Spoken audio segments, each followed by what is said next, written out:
Bonjour à tous. Je vais vous présenter maintenant notre travail sur la génération de maillage hexaédrique à partir d'un squelette. Travail effectué dans le cadre d'une thèse sous la direction de Dominique Bechmann et Pierre Kremer de l'équipe IGG du laboratoire iCube à Strasbourg. Je commencerai par vous parler du contexte de notre travail et de ses motivations. Ensuite, j'irai dans les détails sur les heuristiques que nous avons développées. L'objectif de notre travail est de pouvoir obtenir un maillage purement hexaédrique à partir d'un squelette, ou une surface donnée dont on peut extraire un squelette.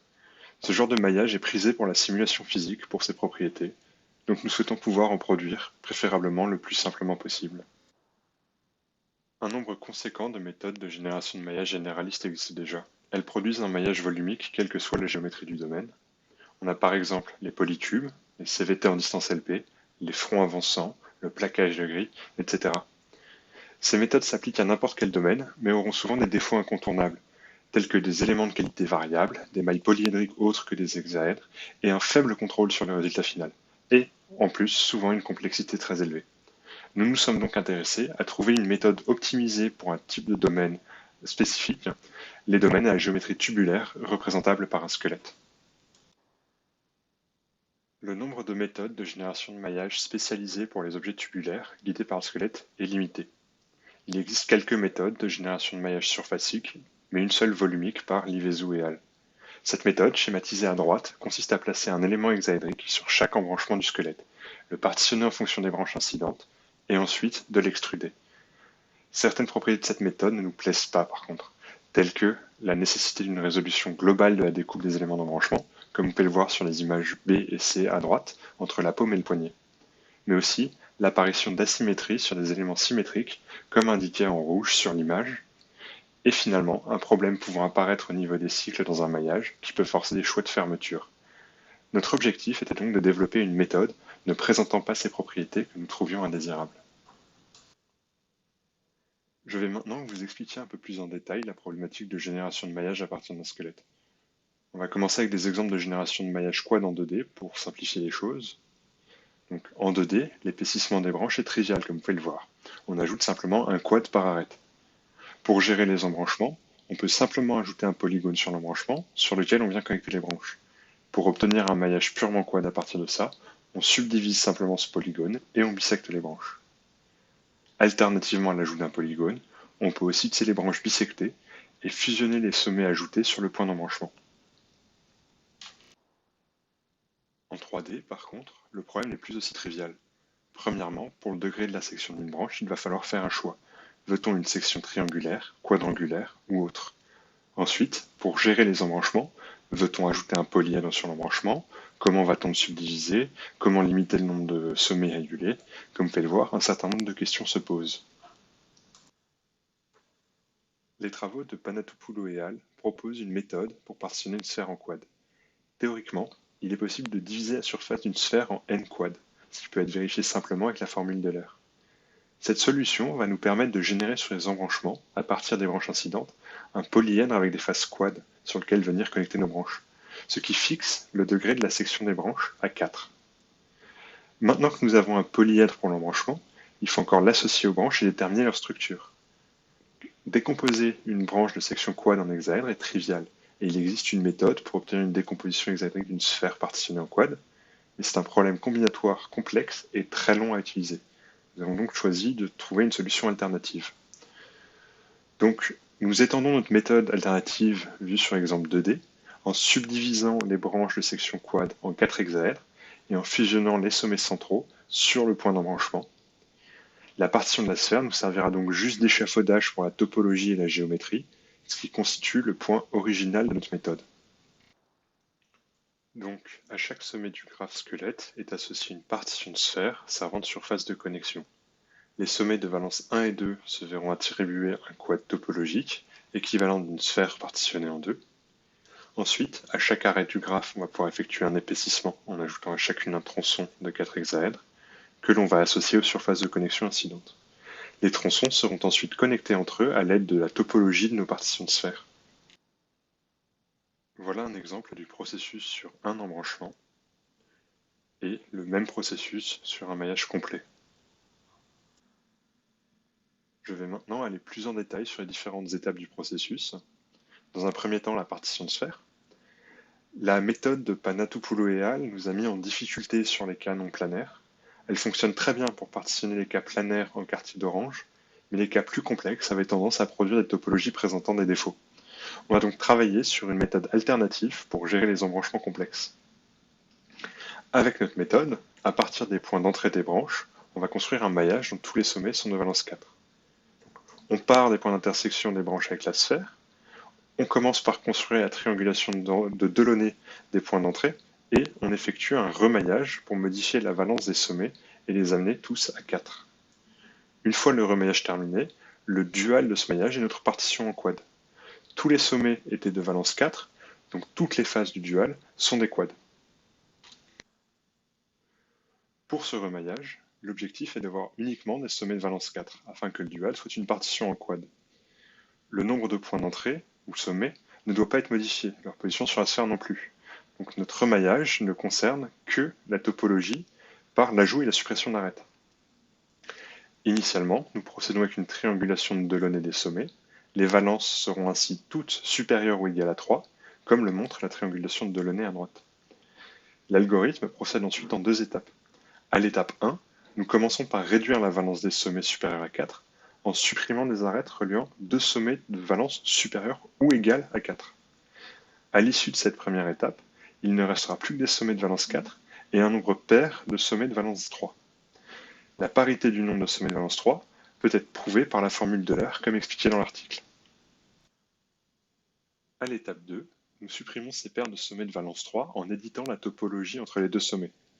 Tout d'abord, si autour d'une même face il existe plusieurs sommets de valence 3, alors cette face est coupée en deux par l'ajout d'une arête entre les deux sommets. Ensuite, si les sommets de valence 3 restants n'appartiennent plus à une même face, nous faisons une recherche du plus court chemin topologique entre ces deux sommets.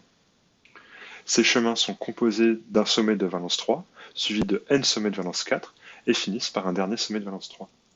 Notre méthode de suppression de ces paires distantes de sommets de valence 3 consiste à successivement décaler la valence le long du chemin vers la deuxième. Pour ce faire, on crée et on supprime des arêtes le long du chemin. En fonction de la parité de la distance topologique, notre édition de la topologie le long du chemin pour les éliminer varie légèrement. Le cas le plus simple est observé lorsque le chemin est de longueur impaire.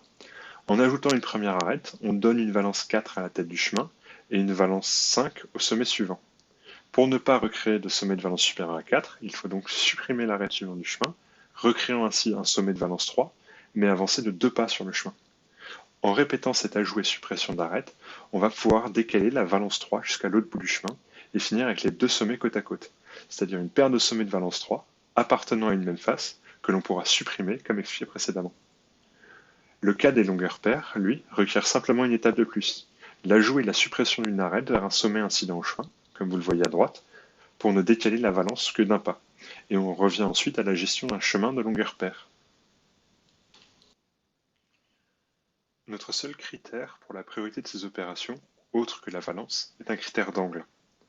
Lorsqu'on supprime une arête, on veut minimiser les angles qui seront créés pour essayer de préserver la convexité des faces. Et lorsqu'on ajoute une arête, on veut maximiser le plus petit angle créé pour éviter autant que possible des polygones trop allongés ou des faces à deux côtés. Plus ces critères sont respectés, meilleurs sont les résultats de sortie. On obtiendra des faces convexes dans la partition et le point d'entrée sera contenu dans sa face. Malheureusement, la méthode ne marche pas dans tous les cas. Certains cas trop défavorables avec des groupements de branches peuvent résulter en des géométries dégénérées. Vous avez ici quelques exemples appliqués à des embranchements de valence 4, 5, 6, 8 et 12.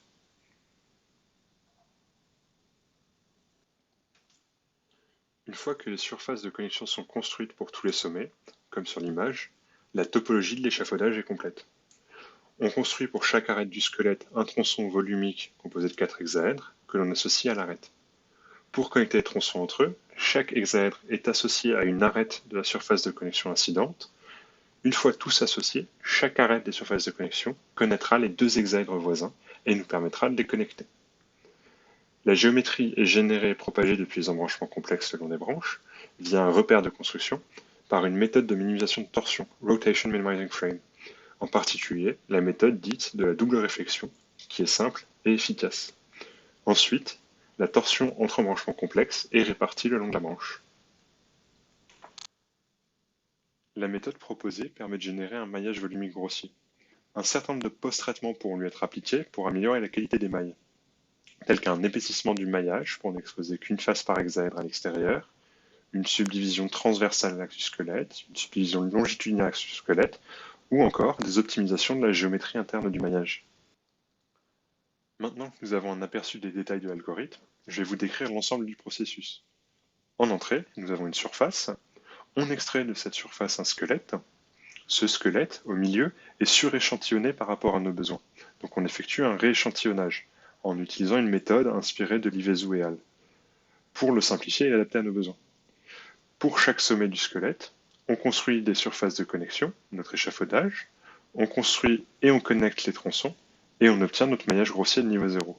Le maillage peut ensuite être claqué à la surface et subir des post-traitements, décrits précédemment, de subdivision et d'optimisation géométrique pour obtenir un résultat exploitable en simulation.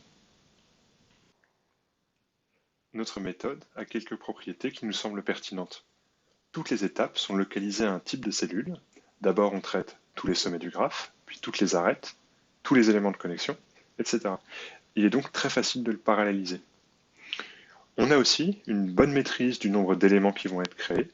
À partir de l'information du squelette traité au début, on saura exactement quel nombre d'hexaèdres, de sommets, etc. seront dans le résultat final de niveau 0, et avec les opérations de subdivision proposées aussi. Donc on peut prévoir des amortissements conséquents sur la mémoire. On peut aussi quantifier le nombre de sommets réguliers, sommets internes de valence différente de 6, qui seront présents, et on connaît aussi leur valence d'avance. Et finalement, nos mailles sont par construction alignées avec la géométrie du domaine, ce qui semble-t-il est une propriété importante pour l'utilisation des maillages pour la simulation. Le travail que nous avons fait n'est bien sûr pas parfait ou complètement exhaustif. La gestion que nous avons fait de la géométrie interne, par exemple, reste relativement simple. Des experts en simulation ou en adaptation de maillage pourront sûrement nous éclairer sur une meilleure façon de procéder. Une adaptation du maillage le long des branches est elle aussi envisageable. Dans leur article, Livezou et al. Suggèrent des façons de faire qui semblent pertinentes et sur lesquelles nous pencherons prochainement. Notre méthode de gestion des embranchements, couplée à celle de Panatopoulou et al., marche dans la plupart des cas, mais les résultats ne sont pas toujours idéaux. Par exemple, dans un certain cas, un traitement particulier serait peut-être plus efficace. Imaginons par exemple un embranchement avec des branches alignées sur les faces d'un hexaèdre. Alors, un algo spécialisé pourrait simplement placer un hexaèdre subdivisé en 8 sur l'embranchement et le résultat serait meilleur. Et, malgré des résultats visuellement plaisants, il reste une étape importante de validation par la comparaison à faire. Les chiffres sur la qualité de nos mailles sont plutôt positifs pour le moment, mais sont-ils l'équivalent de l'existant ou mieux? Ça reste encore à vérifier. Plusieurs mesures de la qualité du maillage, telles que les jacobiens normalisés et l'indice de Frobenius, sont déjà en place et attendent juste d'être exploités. Avant de conclure cette présentation, je vais vous faire une petite démonstration en temps réel de notre algorithme utilisé dans la bibliothèque Cigogne, bibliothèque créée et développée par notre équipe. On part d'une surface un petit peu complexe avec des cycles. À cette surface est associé un squelette, ici déjà simplifié. On peut donc appliquer l'algorithme de génération de maillage, qui est quasi immédiat comme vous le voyez, et nous donne un maillage grossier de niveau 0. On adapte un petit peu le maillage à la géométrie, on va effectuer des subdivisions et des optimisations géométriques pour avoir un maillage de meilleure qualité. D'abord une subdivision, ensuite une adaptation de la géométrie à la surface, et une adaptation de la géométrie interne. On a donc un maillage de qualité relativement intéressante déjà. En plus de ça, comme vous allez le voir, la géométrie bien alignée au squelette. Je vais maintenant attirer votre attention un petit peu plus en détail sur le squelette et les surfaces de connexion générées pendant l'application de l'algorithme. Comme vous pouvez le voir, la torsion est bien répartie le long des branches.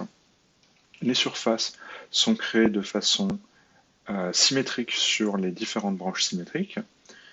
Et le seul cas particulier, l'intersection de degré 8 au milieu, a été gérée correctement par notre algorithme de remaillage. On peut à nouveau observer que même au niveau de l'embranchement, la géométrie du maillage excentrique reste alignée avec la géométrie du squelette.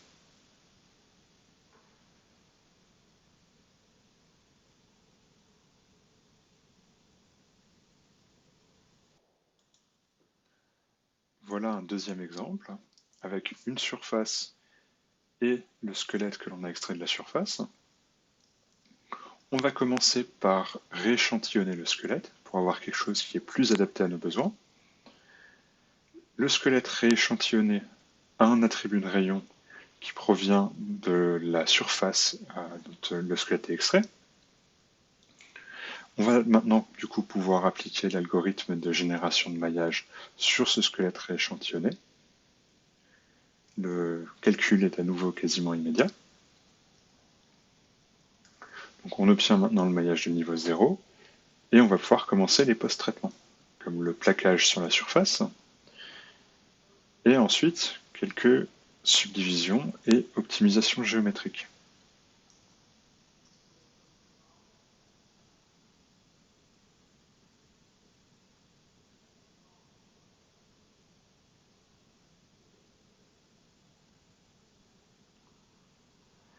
Et comme vous le voyez, ça va nous permettre d'obtenir un maillage très rapidement qui reste relativement propre,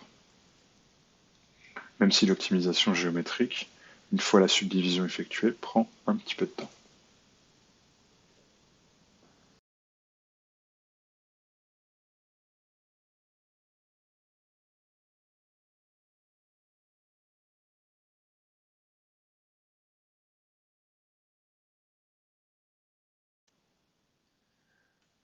Merci pour votre attention. Je me tiens maintenant à votre disposition pour répondre à vos questions.